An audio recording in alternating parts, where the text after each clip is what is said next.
Hello, good evening, and welcome to our Tuesday night episode of Brett's Old Time Radio Show. A huge thank you for joining me once again for our regular late night visit to those dusty studio archives right here from my cosy corner of the southwest of the United Kingdom. And let me tell you, we've had torrential rain today. I don't know what the weather's been like when you are, but crikey, it has not been a day to go out. Vicky had to pick William up from school. I was going to go with her, but Vicky had to pick William up from school, and she put her cagoule on because it was absolutely pouring down. However, I'm here in the warm and cosy and dry, as is Lola. Literally, Lola has just poked her head out of the door of the studio and decided, I am not going out in that. And I don't blame her. I'm Brett. I'm your host for our nighttime podcast. Lola the Sprudel is here in the studio with me as well. And whether you're listening as part of your evening wind down, you're looking for a little bit of calm company, or you're simply enjoying the magic of old time radio before bed, I'm very glad you're here. You might be listening in the day, and that is absolutely fine, but I will personally be listening in bed, just so that you know. If you'd like to find out more about me and my family and everything we're getting up to, you'll find everything at dayslikethis.life with links to the podcast and YouTube, social media, everything. Right, make yourself comfortable, settle in. If you've got a bit of Horlicks or Ovaltine or even just a hot chocolate, that would be flipping perfect. Let's enjoy tonight's episode. This is the new adventures of Sherlock Holmes with an episode called The Notorious Canary Trainer. This episode from the life of Sherlock Holmes will be transmitted to our men and women overseas by shortwave and through the worldwide facilities of the Armed Forces Radio Service. Petri Wine brings you Basil Rathbone and Nigel Bruce in the new adventures of Sherlock Holmes.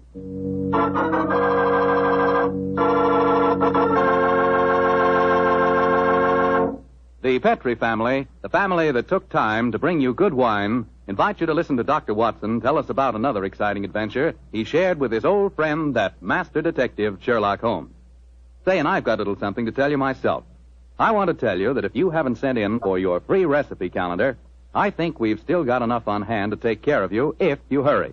The requests have been pouring in like mad, literally by the thousands. No wonder. It's really a terrific offer.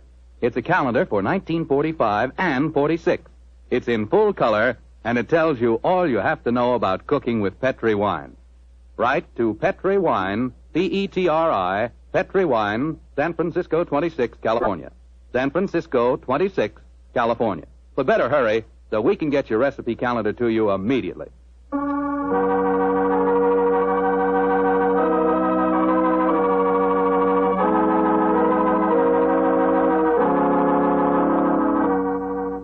And now let's drop in on our good friend, Dr. Watson. Good evening, Doctor. Good evening, Mr. Foreman. Where are the puppies tonight? Well, I found them playing with a dead seagull, so they've been sent up to bed in disgrace. Well, you certainly look comfortable yourself, Doctor.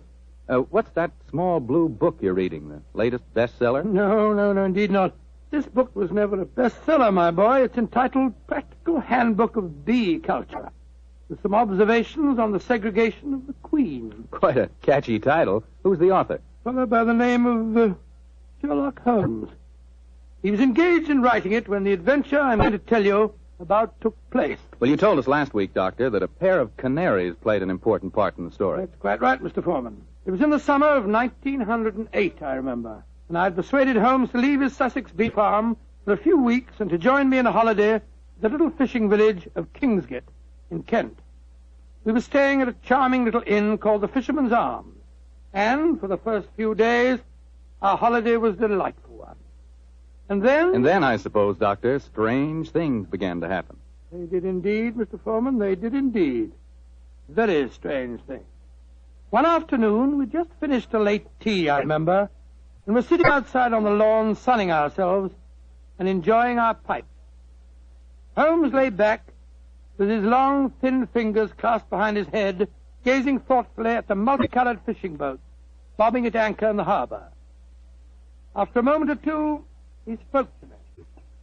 Watson, you're really a splendid companion. I can't think of anyone else who would let me smoke my pipe in silence for half an hour without asking me what I'm thinking about. That's not very surprising, Holmes, after all the years that we're together. Well, nevertheless, the gift is a rare one, old chap, and I appreciate it. Oh, thank you, old fellow. By the way, since the half hour's up, what have you been thinking about?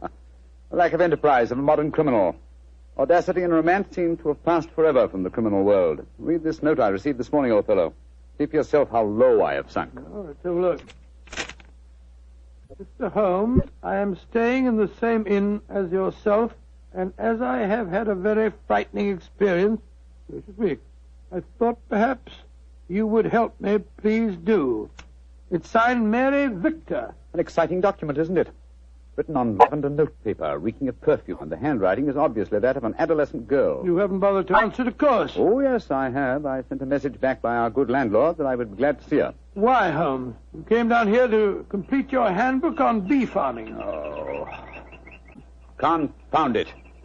Those two wretched canaries are getting their sunbath on the windowsill above us. Oh, I think it's rather jolly to hear the little fellows chirping away up there. Well, I find the sound most distracting. Let's go inside. You know, Holmes, those birds are owned by a charming couple, Mr. and Mrs. Wainwright. I was chatting with them on the stairs this morning. I'm afraid their charm will escape me as long as their pets continue to tweet in that irritating manner. You've spoken of the peace and quiet of the country inn, Watson, and yet I find that... Come in. Ah, Miss Mary Victor, I presume. Yes, Mr. Holmes. Please come in and close the door, won't you? Thank you. This is my old friend, Dr. Watson. You may speak quite freely in front of him.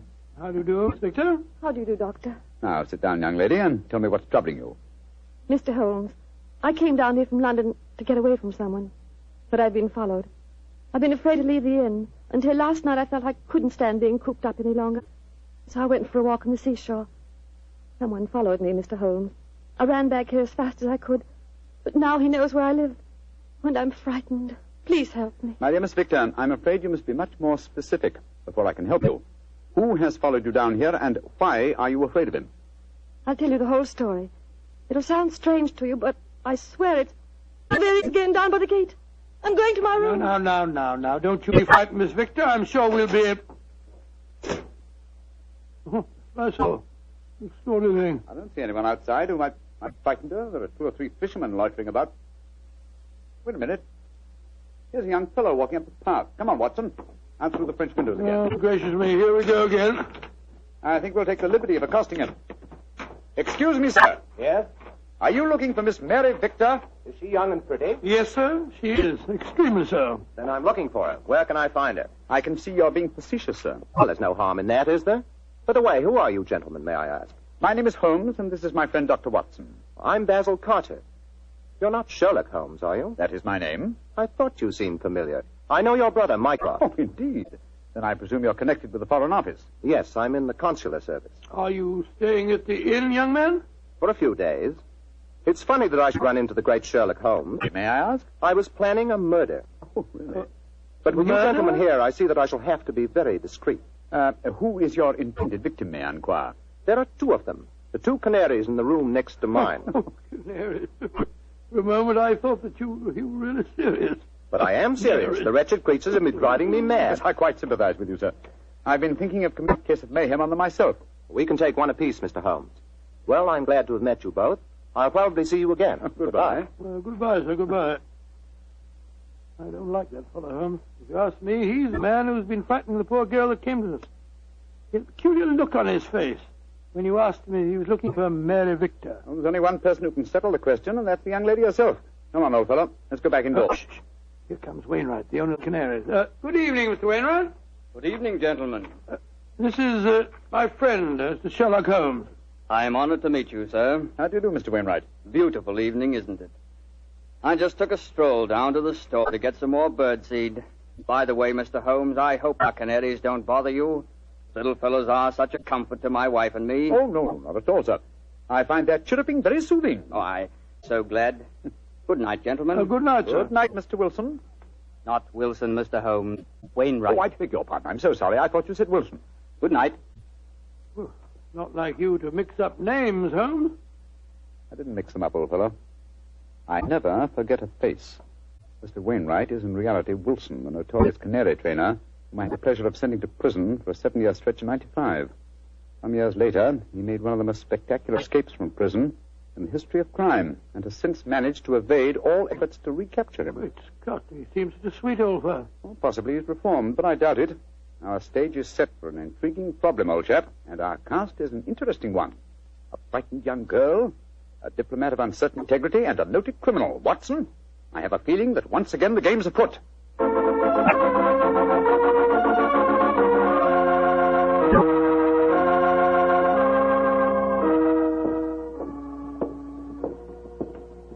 Holmes, why are we strolling along the pier instead of staying at the inn?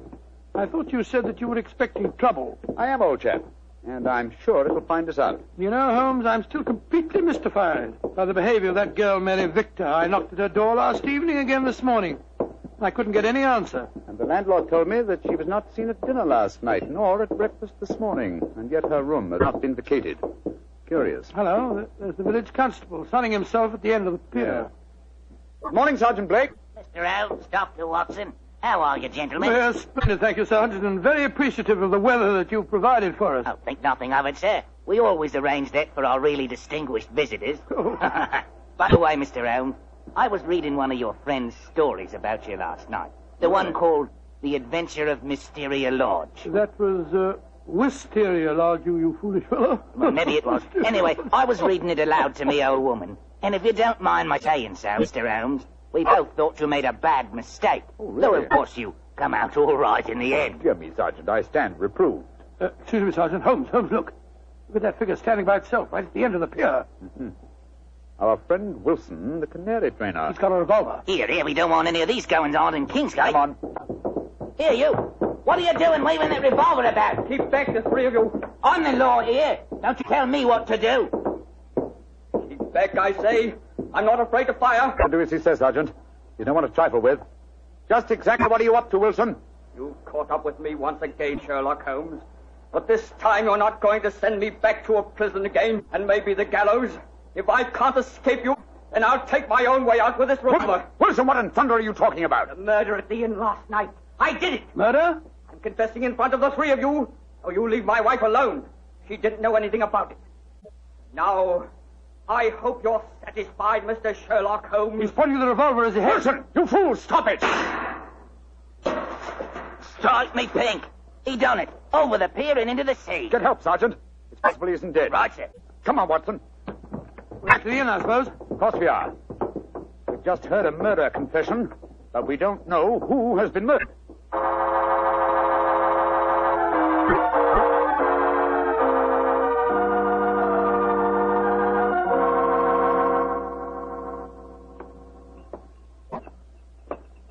Holmes, what was the telegram that you sent off just now? A message to my brother, Mycroft. The innkeeper informed me that Basil Carter, the young diplomat we met yesterday, left the inn rather hurriedly in the early hours of this morning. Come on, let's go upstairs.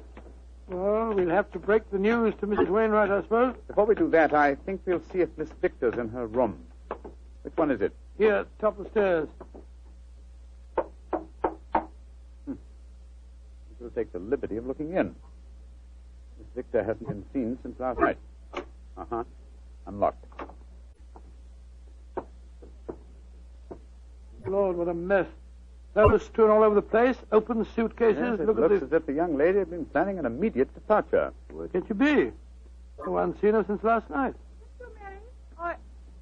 Oh, I beg your pardon, gentlemen. I thought I heard Mary Victor come in. I'm Mrs. Wainwright. Mrs. Wainwright, I'm afraid we have some rather bad news for you. Your husband shot himself a quarter of an hour ago at the end of the pier, and his body fell into the sea. Is he dead? We must presume so, madam. I left the police sergeant there searching for him. Sergeant Blake should be back here any moment now. So he did it. After all. You don't seem very surprised, madam. He threatened to do it. Mrs. Wainwright, before your husband shot himself, he confessed to committing a murder in this inn last night. A murder? Whose murder? At the moment, we're not quite sure. Oh, he must have been out of his mind. Mrs. Wainwright, I'm afraid I must ask you some rather painful questions. Are you aware that your husband was a criminal, that he served a prison sentence under the name of Wilson? Yes, I knew that. He told me when we were married 2 years ago. But he said that he'd gone straight ever since he'd come out of prison. That's why he changed his name. He was trying to make a fresh start. You know no reason for his planning to kill anyone at this inn? None. And unless you find someone murdered, I wouldn't give too much thought to it. Yes, if you'll forgive my saying so, madam, you seem remarkably unmoved by your husband's tragedy. Why should I pretend? We were very unhappy together. This might be the best way out of it for both of us. Upon my soul. My husband carried quite a large amount of life insurance. In the event of suicide, would that be payable? Depends on the policy, madam. But I must say that from your attitude, I begin to doubt whether your husband is dead. What do you mean? I mean that if Mr. Wilson, or if you prefer it, Mr. Wainwright, wished to disappear in spectacular style, what could be simpler than to pretend to shoot himself, drop into the sea... Mr. Owen! I'm up here, Sergeant. Did you find him? Yes, Mr. Holmes. We fished him out right away. Dead as a doornail. Shot himself through the head, he did. Well, that disposes of your last theory, Holmes. Did you find the revolver, Sergeant? Yes, ma'am. Got it right here with me. One bullet missing. Have you found out if anyone here's been murdered, Mr. Holmes? I found out very little as yet. Wait a moment. Listen. I don't hear anything. Exactly, you hear nothing. Yet we're within a few feet of the Wainwright's room. What do you mean, Mr. Holmes? I mean that there is one sound we should be hearing very clearly at the moment. Why didn't I think of it before? The sound of your canaries chirruping. You've heard little else for days. Come on, Watson. Where are you going? Your room, madam. I'm afraid I must dispense with asking your permission. You're already in my room. It seems a little late even to mention the subject. Here's the bird cage on the windowsill. Oh, the birds are gone. No, old chap. If you look more closely, you'll see them on the bottom of the cage. Let me open this door and get one of them out. By Jove, Holmes. They're dead. And yet when we entered the inn a few minutes ago, they were still chirruping. But who on earth would want to kill a couple of birds? That, my dear fellow, is one of the things we have to find out. So far, I must admit, we have a self-confessed murderer, and the nearest thing we can find to a corpse is a pair of dead canaries.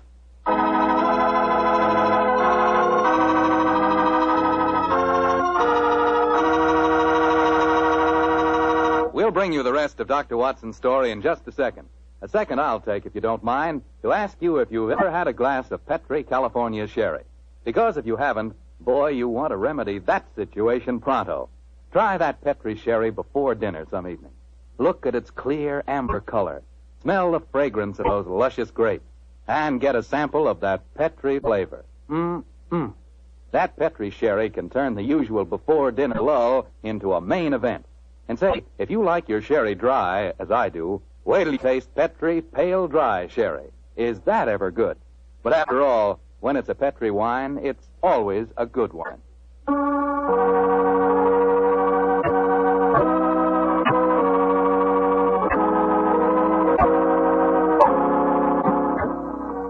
And now, back to tonight's new Sherlock Holmes adventure. Strange events are taking place in the Kentish fishing village of Kingsgate. A self-confessed murderer has committed suicide, but his victim cannot be found. As we rejoin our story, the great detective and his old friend Dr. Watson are once again examining the room of Mary Victor, one of the missing guests. You know, Holmes, the murder that Wilson confessed to before he committed suicide might have been the killing of those two canaries. I think not, old chap. Wilson obviously loved the creatures and kept them in spite of the fact that they were dangerously apt to identify with his criminal past. Interesting. Very interesting. Huh? What have you found? This note lying on Miss Victor's dressing table. Here. Let's have a look. You think you can hide from me, Mary, but you can't. Wherever I go, I shall follow you. So why not get wise to yourself and stop running away? Sounds as if the poor girl was in danger, all right. Possibly, but the writer of that note was certainly obliging. Though the letter is unsigned, he at least gives us a clue to his identity. Oh, what clue? The phrase, get wise to yourself, is very un-English. It's American. Come on, old chap. Well, where are we going now? The envelope to this letter has the Kingsgate postmark on it. I should be surprised if that fount of all knowledge, the village postmistress, can't help us find an American visitor.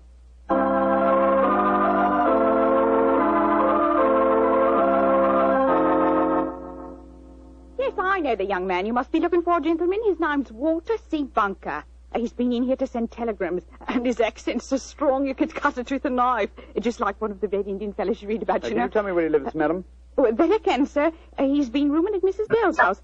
15 Laburnum Grove, down behind the gas works. 15 Laburnum Grove, Mrs. Bell. Thank you. Thank you very much. I'm very much obliged to you.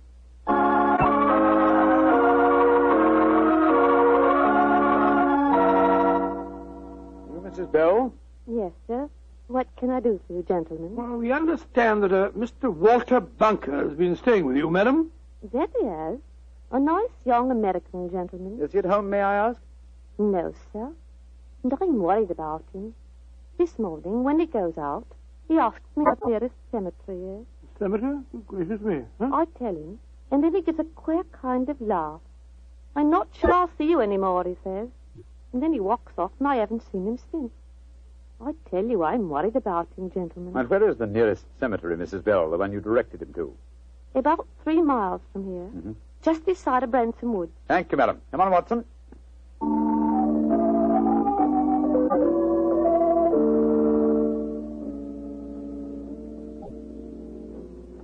The cemetery seems deserted. Shh. There's music coming from the church. Good Lord, it's a funeral. Or a wedding. Come on.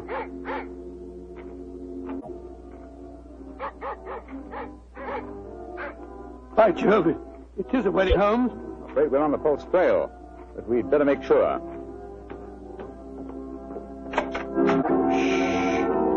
Quiet, gentlemen, please.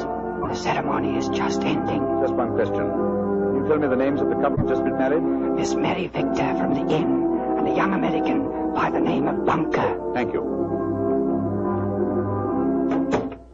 Yes, we have been following a false trail, confound it. The frightened young lady was merely frightened by her persistent American fiancé. The threatening letter that he sent her. Ambiguously worded, when you come to think of it. Anyway, we can cease to worry about Miss Victor. She is now Mrs. Bunker. I think we can assume that she's out of all danger. We've got to start all over again. Oh, no, my dear fellow. The field is narrowing.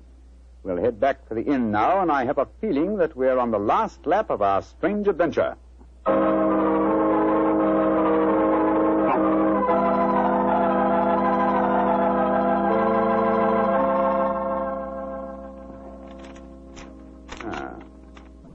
Yes, here's another suspect eliminated. This telegram from my brother Mycroft. I telegraphed him earlier on today to check on the movements of Basil Carter, the young man who left the inn so mysteriously in the early hours of this morning. His answer informs me that the gentleman in question was recalled to the Foreign Office suddenly and arrived quite safely a few hours ago. Well, now I'm completely puzzled. And I, old fellow, at last see daylight. Wish I did, Mr. Holmes. Sergeant, go upstairs and get that man's widow and bring her to my room, please. And then I think I can give you the solution to this problem.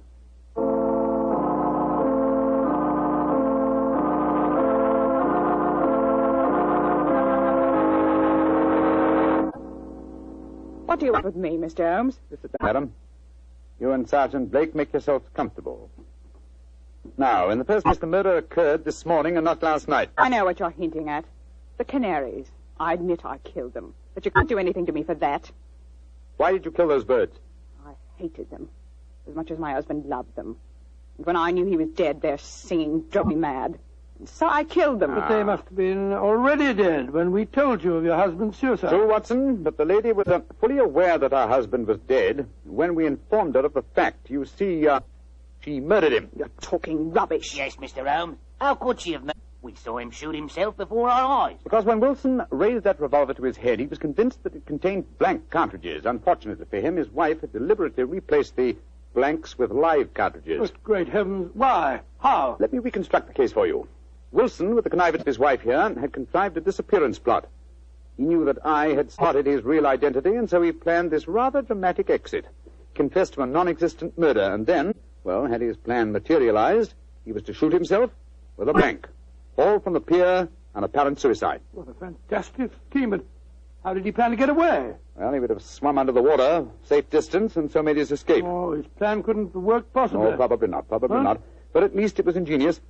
He would have destroyed his true identity and have had his revenge on me by making me search for a murder that had never been committed. Unfortunately for him, his wife was his accomplice and saw in the scheme an excellent way of killing her husband. You think you're so very clever, Mr. Holmes, but even if it were true, how could you prove it? Observe this revolver, Mrs. Wilson. It's the one your husband shot himself with. What can you prove from that? Ever hear of fingerprint tests? I've heard of them. But that revolver's been underwater. True, quite true. But thanks to the research of my excellent friend, Dr. John Thorndyke, an infallible test has been discovered for recording fingerprints even after immersion in seawater. What? I applied the test to the prints on the revolver and the bullets and compared them with some that we found on the water glass in your room.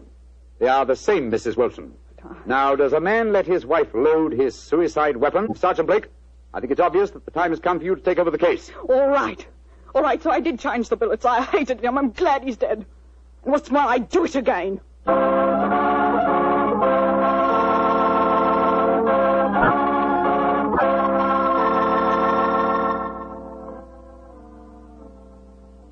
Mr. Holmes. Yes, Sergeant Blake? Well, now that I've taken Mrs. Wilson to the station and booked her on a murder charge, I wonder if you'd mind answering a question. Well, sir.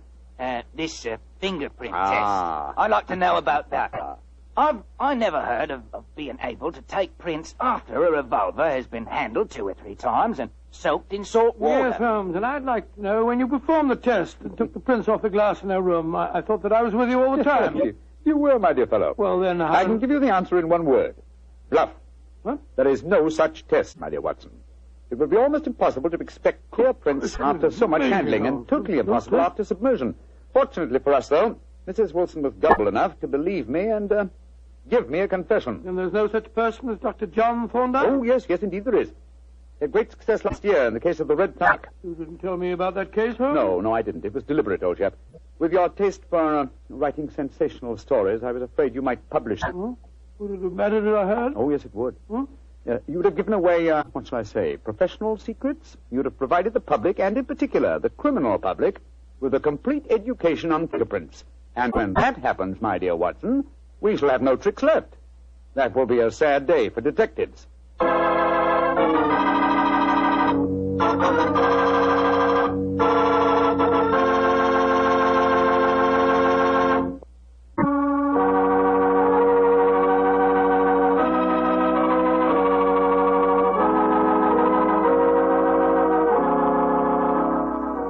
Tonight's Sherlock Holmes adventure is written by Dennis Green and Anthony Boucher and is based on an incident in the Sir Arthur Conan Doyle story, The Adventure of Wisteria Lodge.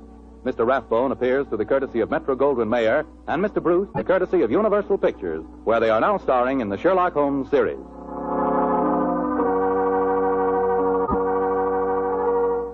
The Petri Wine Company of San Francisco, California, invites you to tune in again next week, same time, same station. This is Bill Foreman saying goodnight for the Petri family. Sherlock Holmes comes to you from our Hollywood studios. This is the Mutual Broadcasting System.